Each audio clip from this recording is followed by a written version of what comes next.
En medio del espacio negro, plein de estrellas, a través de las máscaras primitivas, siempre trobarás un nid para dormir y un plat a taula para menjar. Es la llum amistosa, la llum negra, salvaje y vermella. Vermella como la tierra de África. Kasumai!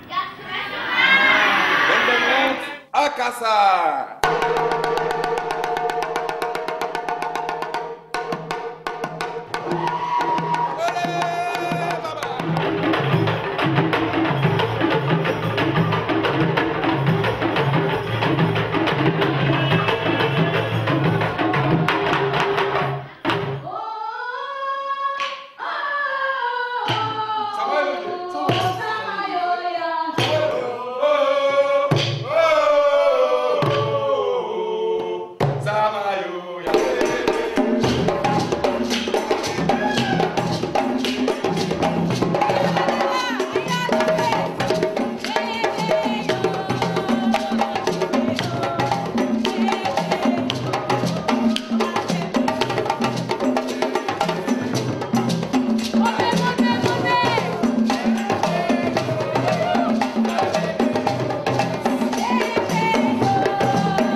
Farem una prova aquí, para veure si vosaltres també teniu ritme com els nens de Senegal. Què us sembla? Bé!